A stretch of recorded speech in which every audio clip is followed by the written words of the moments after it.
Jonestown was supposed to be a paradise in the South American jungle. It was anything but. Welcome to Watch Mojo, and today we're looking at 10 tragic endings of cults and their members. I'm not asking you, I'm telling you. You do exactly what I say. For this list, we'll be discussing infamous cults that ended in tragedy. Which of these do you find most shocking? Let us know in the comments. The movement for the restoration of the Ten Commandments of God. This is where the worst religious mass murder in modern history was planned. Founded in 1989 Uganda, the movement was based primarily on the Ten Commandments and how they must be diligently followed. At its peak, membership is said to have been somewhere around 5,000 people. The leaders claimed to receive divine messages that the world would end on January 1st, 2000, then March 17th, 2000. Cult members sold off everything, believing that they would go to heaven in Noah's Ark. Having failed to predict the date twice, members became disillusioned with their leadership, and amid the likely revolt, 395 members were trapped in a burning building, and others were found deceased at other sites. Though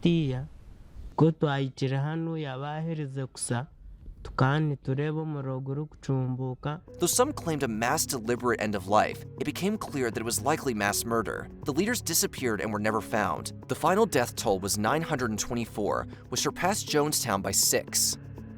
The family. I think every day there were beatings. Some of the beatings were very vicious. I'm quite surprised that people survived them. Established in the 1960s by Australian Anne Hamilton Byrne, the family practiced a blend of Christianity and Hinduism, believing that their founder was the resurrection of Christ. Closer followers considered themselves to be reincarnations of the apostles. There were a number of odd psychiatric practices associated with the group, including use of LSD, electroconvulsive therapy, and lobotomy. She had me under LSD for days.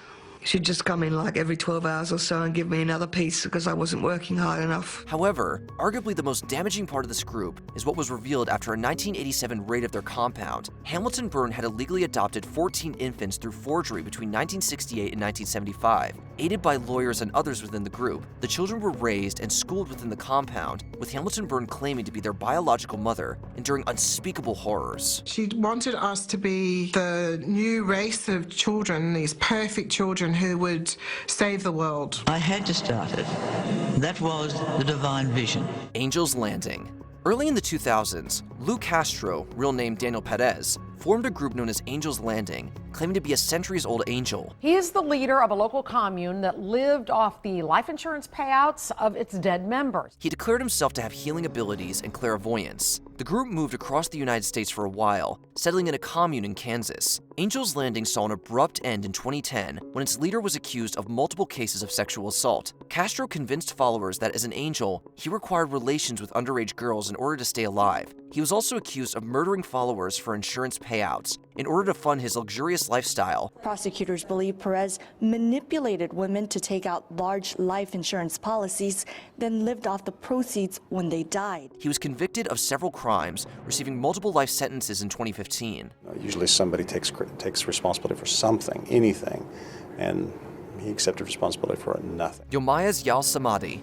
Yomaya Nupane was a poet, women's rights activist, and eventual religious leader in late 19th, early 20th century Nepal. In her time as an activist, it is said she did a lot of good in the fight for women's rights, including playing an important role in the abolition of sati pratha, a practice in which a widow sits atop her deceased husband's funeral pyre to die with him. In her later years, Yomaya would renounce common living, devoting her life to asceticism and severe meditation practices, gaining followers through her published religious poetry. Amid political opposition and brutality in 1941, she performed a ritual sacrifice, throwing herself into the Arun River with 67 of her disciples following suit.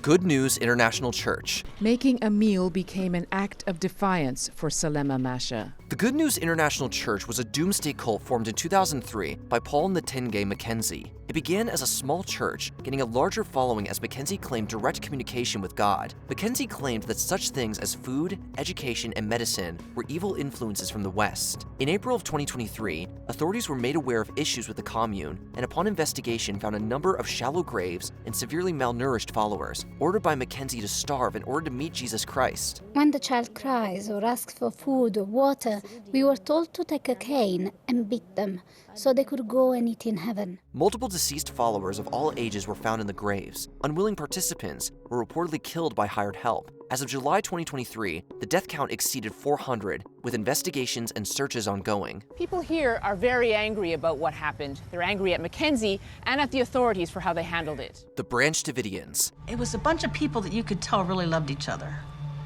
It was a very caring environment.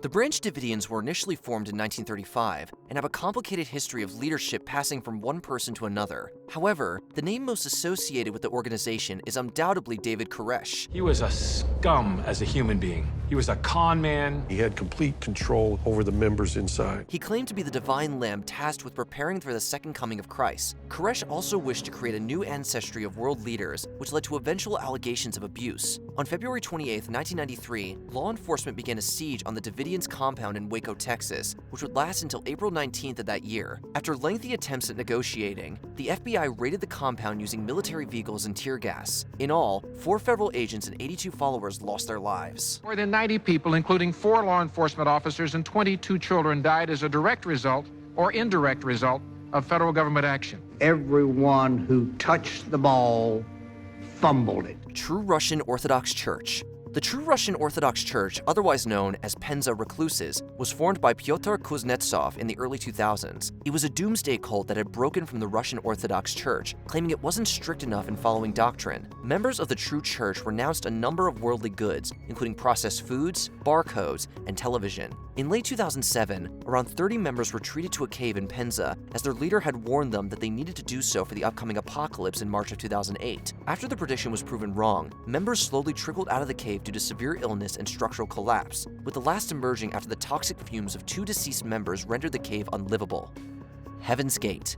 Heaven's Gate was a New Age UFO cult in which the central principle was that humans could, upon death, evolve into immortal, heightened beings by traveling to heaven aboard a UFO. We came from distant space, what your religious literature would call the kingdom of heaven, and we're about to return. The Hale-Bopp comet, visible for 18 months between 1996 and 1997, provided a sign for the cult, believing their divine UFO to be flying behind it. Boy, is this guy crazy.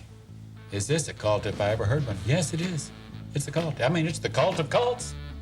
It's the cult of truth. In March of 1997, the group of 39 members took a lethal dose of phenobarbital and vodka. They were all dressed alike in black sweatsuits, Nike shoes, Heaven's Gate away team patch armbands, and $5.75 in their pockets. See, it says Heaven's Gate away team.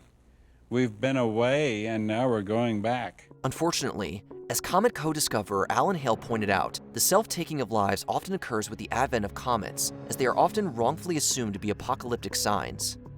The Manson Family. The rantings of a madman. Charles Manson in full flight. Fault makes strong, good pain, understand pain. Not bad.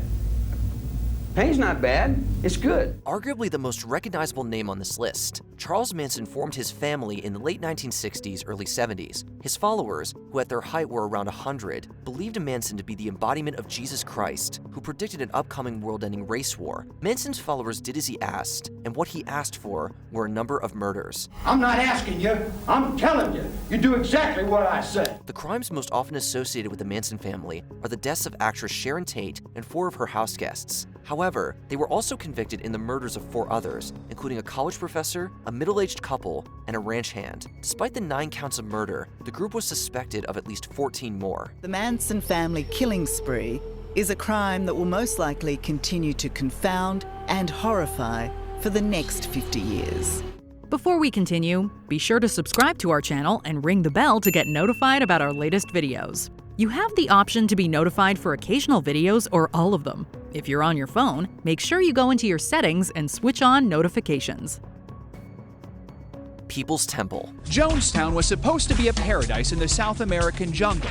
It was anything but. Founded in 1954 by American James Warren Jones, aka Jim Jones, the People's Temple teachings were based on Christian principles with communist and socialist influences. The temple had multiple locations in the US, but after unfavorable media attention and investigations, many, including Jones himself, fled and established a commune in Guyana nicknamed Jonestown. The concept was to build a new world.